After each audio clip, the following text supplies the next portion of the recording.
ஸ்டாலினை தலைமையிலான அரசு பொய்யான வாக்குறுதிகள் அளித்து விவசாயிகள் உள்ளிட்ட மக்களை ஏமாற்றியுள்ளது என KP அன்பழகன் விமர்சித்தார். தருமபுரி மாவட்டம் பாலக்கோடு தொகுதியில் அதிமுக வேட்பாளர் KP அன்பழகன் தீவிர தேர்தல் பிரச்சாரத்தில் ஈடுபட்டு வருகிறார்.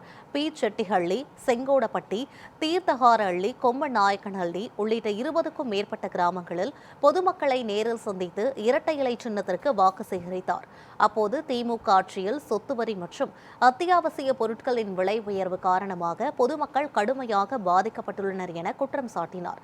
மேலும் ஸ்டாலின் தலைமையிலான அரசு பொய்யான வாக்குறுதிகள் அளித்து விவசாயிகள் உள்ளிட்ட மக்களை ஏமாற்றி உள்ளது என விமர்சித்தார். அத்துடன் அதிமுக ஆட்சியில் கொண்டு வந்த திட்டங்களை மீண்டும் செயல்படுத்துவோம் என தெரிவித்து வாக்குகள் கோரினார். இந்த வாக்கு சேகரிப்பில் அதிமுக, பாமக, பாஜக உள்ளிட்ட கூட்டணி கட்சி நிர்வாகிகள் மற்றும் தொண்டர்கள் திரளாக கலந்து கொண்டனர். அண்ணன் எடப்பாடியார் அவர்கள் கொண்டு வந்த திட்டம், அடிக்கல் நாட்டப்பட்ட திட்டம் மீண்டும் அவரால் தான் தொடங்கி வைக்கக்கூடிய சூழல் இன்றைக்கு உருவாகி இருக்கிறது என்பதை நேரத்தில் சொல்லிக்கொண்டு 2000 ரூபாய் உரிமை தொகை வழங்கப்படும் என்று அண்ணன் எடப்பாடியார் சொல்லியிருக்கிறார். அந்த 2000